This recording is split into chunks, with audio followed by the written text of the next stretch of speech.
Oke. Nah teman sekalian, sekarang saya berkaca sama Ma'iyah aja.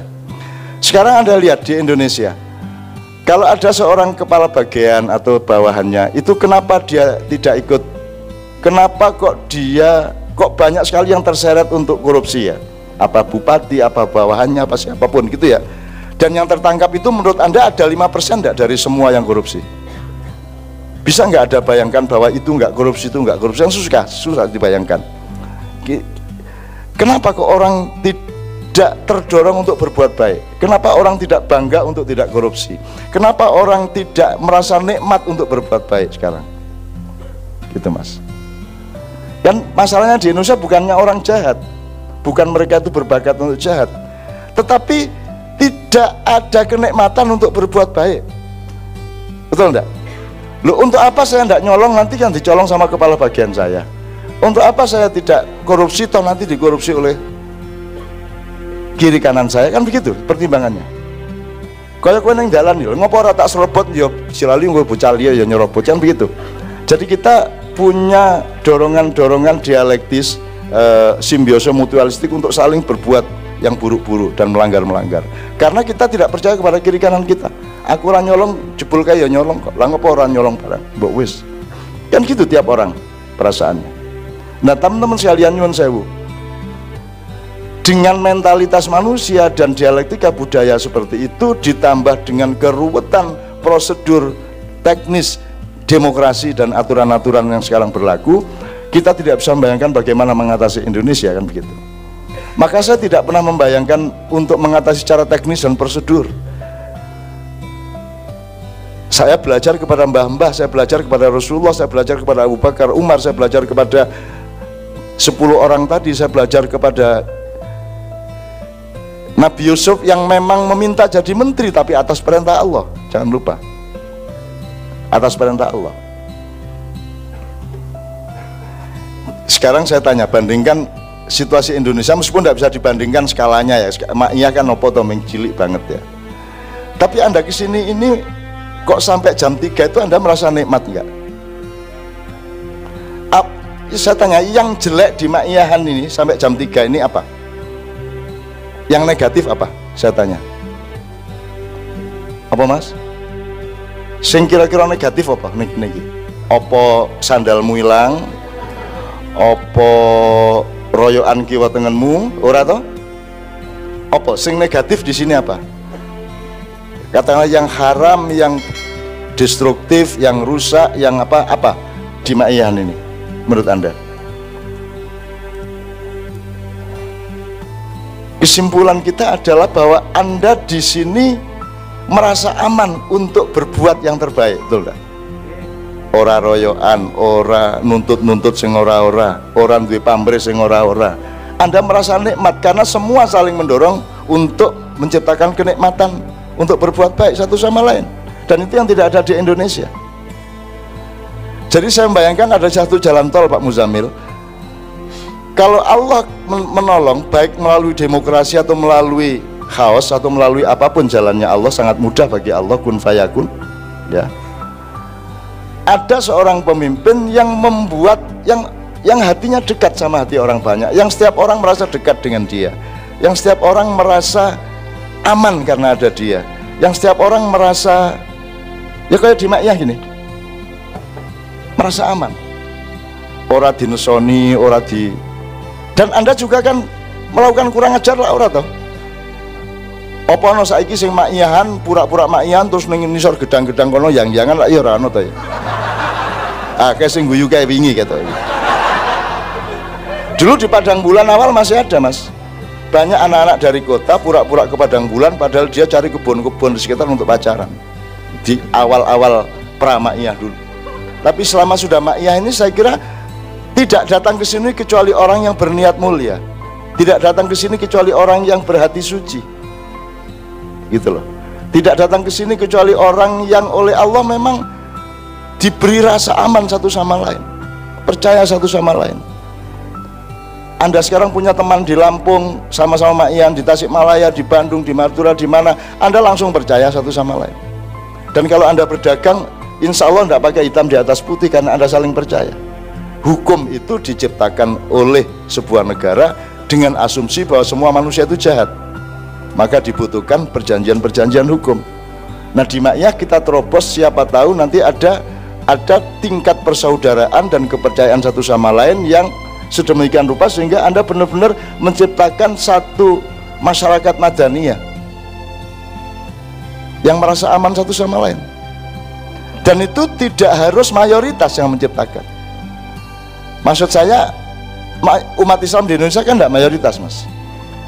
Kalau ngomong kuantitatif, ini mayoritas. Makanya selalu orang Islam dibilang mayoritas karena kuantitatif mikirnya. Tapi kalau Anda mikirnya kualitatif, yang paling menguasai modal apa umat Islam?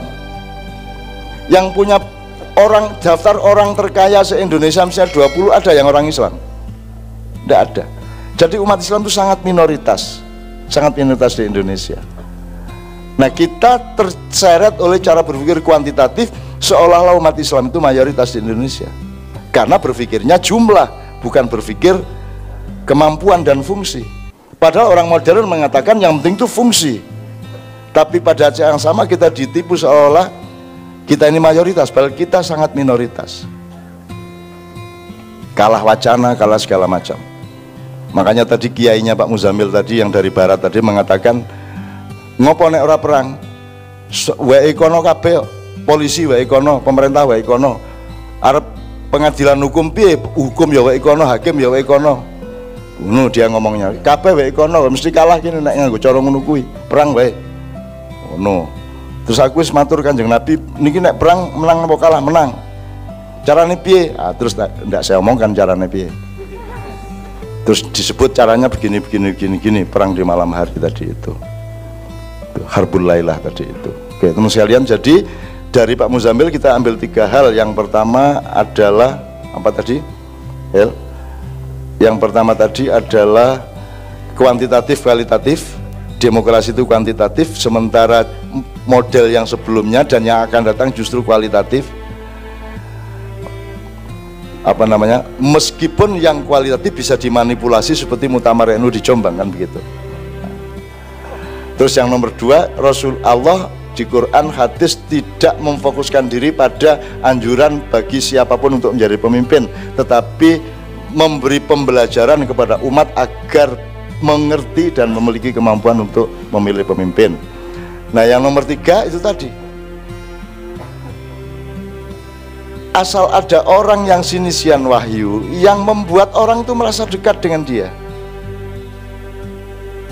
Saya ini Mas, begitu banyak kasus naga-naga ngono kuwi. Yo. Dan pintu-pintunya sebenarnya tetap saya jaga supaya anytime saya bisa masuk gitu ya. Supaya bisa nanting di dalam. Ya, karena tidak ada seorang pun yang bisa masuk ke situ. Ke sarang naga itu. Nah, di tengah-tengah kita bisa terpleset untuk anti Cina, anti Barat, anti segala macam, dan itu salah. Teman-teman sekalian, tidak ada SARA yang terjadi di Indonesia. Yang ada adalah ketidakadilan yang terus-menerus yang membuat orang keluar identitas aslinya. Ngerti nggak? Gini loh Mas, gini contohnya wis, kowe ning alun-alun apa sekatenan dusekan njur kowe tiba tidak wong ora entek-entek. Kira-kira pertama gue lah ngomong Masya Allah, loro, Masya Allah, suwe-suwe ngomong piye? Cok, loro cok. Begitu Anda teraniaya dan tidak bisa berbuat apa-apa di dalam keteraniayaan itu dalam waktu yang lama, maka keluarlah identitasmu, betul enggak? Keluarlah aslimu, betul enggak? Gitu loh. Maka kamu jebul sing tidak mau cah Jawa Timur mergo ngomongi dancuk. Padahal ada urusan nggak dengan Jawa Timur? Urusannya adalah diinjak. Jadi yang terjadi di Jakarta ini bukan soal Kristen, Islam, Bhinneka Tunggal Ika lawan kaum intoleransi, bukan itu soalnya. Ada ketidakadilan, ada perampokan terencana, ada penggerusan, penggerogotan terhadap kedaulatan NKRI dari harta bendanya sampai martabatnya sampai kedaulatannya. Penggerogotan termasuk Undang-Undang Dasar 45 yang diamandemen begitu banyak, sehingga melahirkan 169 peraturan pemerintah yang bertentangan dengan hakikat kemerdekaan kita dulu. Jadi masalahnya bukan Cina, bukan Jawa, bukan Arab, bukan Barat, bukan Betawi. Masalahnya adalah ada penganiayaan, ada ketidakadilan, gitu ya. Dan saya itu sama selalu ditolong Tuhan. Begitu sudah mulai banyak orang ada salah paham sehingga kemudian dia anti Cina, aku tekan Cina kayak nang warung terus teko sak rombongan ini Cina kayak Cina tenan kayak. Terus Cak Nun, Masya Allah, ya ora Masya Allah nih. Aku tiru, Cak, kami sekeluarga ini Kristen Cak, tapi jamaahnya loh Cak, nuku ya. Diulang-ulang Cak, kami ini Kristen Cak, tapi kami selalu nonton ya YouTube ya, ADTV, TV 9. Kami jamaah ma'iyah Cak, tapi Kristen enggak apa-apa ya Cak ya, nuku. Bingung aku. Jadi Gusti Allah angger aku arep bisa terseret benci kambing, aku mesti dikepung wedhus. Gitu loh. Jadi saya merasa ditolong oleh Allah, selalu dijaga oleh para malaikat. Dan Anda itu di belakangmu, di sampingmu, di depanmu, di atasmu, di sekitarmu itu ada malaikat yang mengawalmu, dan selalu sapalah mereka. Angger kelingan sedina wae mengatakan, mengucapkan assalamualaikum ya malaikatillah. Ucapkan supaya dia terharu sama Anda. Nanti misalnya kowe harus ditangkap polisi, ditutupi ngono lho ya. Nek pas operasi kan gitu. Jadi kowe iso liwat ora ketok karo polisi ini kalau gitu. Polisi ini disibukkan apa kan jur kowe liwat set ngono kowe. Utawa arep ditagih utang debt collector, kowe liwat jake ora ketok gitu kan. Sapi turuti lah, pokoknya macam-macam lah. Nek kowe aktivasi malaikat, insya Allah banyak ditolong. Ning aja dieksploitasi gitu. Loh, ini bukan klenik, ini bukan khurafat teman-teman sekalian. Itu Allah yang mengatakan, Rasulullah yang mengatakan bahwa kalian memang dikawal di Quran itu. Dan bagi manusia ada malaikat di depan dan di belakangnya yang mengawal mereka, kan begitu. Mulane kok jawani-wani sing piye-piye kan gitu. Oke, 3 poin ini mudah-mudahan menjadi pembelajaran. Jadi kuncinya ndak usah bayangin saya atau siapapun, tapi Anda mendidik diri Anda, pikiran dan hati Anda untuk merasakan dan mengetahui kira-kira pemimpin yang bisa mengatasi itu yang bagaimana. Gitu. Sebab kalau pemimpinnya seperti itu Mas, makanya dulu saya pernah kasih teori pawang dulu Mas. Jadi kalau ada harimau yang ganas atau ada kuda yang biasanya masih liar, ditaklukkan kan supaya dia jinak, itu kan ada 3 teknik. Kalau harimau itu sangat apa jenenge ganas ya, buas, sangat buas, itu bisa 3 macam. 1, kita lawan dia seperti mas karebet, tanding, termasuk lawan harimau mas karebet tanding sampai di suwek cangkeme apa boyo kuwi, itu Joko Tingkir. Itu teori pertama. Teori kedua, Anda pakai ilmu pengetahuan. Anda bawa lasso, Anda bawa makanan, dirayu, ya dideketin, lari, deketin, lari, pokoknya dirayu yang dia seneng, sehingga dia begitu dia masuk ke perangkap kita, kita bisa mengikat dia. Itu teori kedua. Kalau pakai teori pertama, Anda kalah melawan kezaliman di Indonesia. Teori kedua, Anda juga kalah teknik dan kalah pengalaman, kalah jam terbang dan kalah perangkat. Tidak punya mesiu dan tidak punya pasukan yang cetok. Jadi teori pertama, kedua kalah.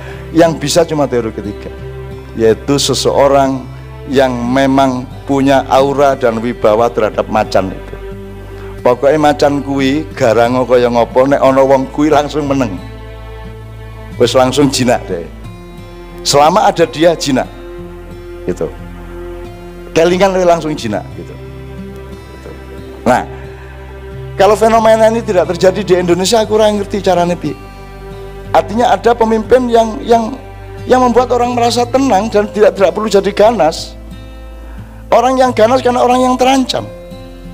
Orang yang teriak karena orang yang terinjak. Tidak ada orang radikal. Salah satu yang orang-orang Islam yang memilih Ahok kan karena khawatir nanti kalau milih bukan Ahok, nanti akan muncul dan bangkit Islam radikal. Radikal apa nih? Radikal itu hanya terjadi pada orang yang tidak punya jalan lain kecuali berteriak dan ngamuk, kan begitu. Masa meneng-meneng ngamuk, Masa ada aliran ngamuk? Lah ya ora ono. Ngamuk itu akibat dari sebab. Lah sebabnya adalah penganiayaan, penindasan, atau pertanyaan yang tidak bisa dia jawab dalam waktu yang lama, maka dia berteriak, maka dia mengamuk. Jadi tidak ada Islam radikal. Yang ada adalah Islam yang teraniaya dan tidak bisa menjawab keteraniayaan itu kecuali dia berbuat garang dan radikal. Demikian juga fundamentalis. Fundamentalis ya haruslah, masa hidup tidak fundamental. Berpijak aja fundament di bumi kok. Masa kawin tidak fundamental. Masa aku nikahi kamu ya tapi nanti kita tawar menawar deh gitu. So, ada suami istri yang teknis, yang saling mencari pasangan. Ada suami istri ngono kuwi ya menarik kuwi. Jadi sing lanang kuwi mau bengi karo sapa, Dik? Wah, mas aku untuk Arab tur maniak, Mas. Modar aku, Mas. Saling cerita di antara mereka. Lah itu kan tidak fundamentalis namanya. Ya kan harus fundamentalis, Mbak. Kawin dia harus fundamentalis. Iya. Kalau iya bukan tidak. Kalau iya tidak boleh tidak. Kalau tidak boleh iya, kan begitu. Itu namanya fundamentalis. Jadi teman-teman sekalian, oke. Mudah-mudahan ini menjadi pembelajaran bersama. Tidak ada sara kok di Indonesia. Tidak ada sara.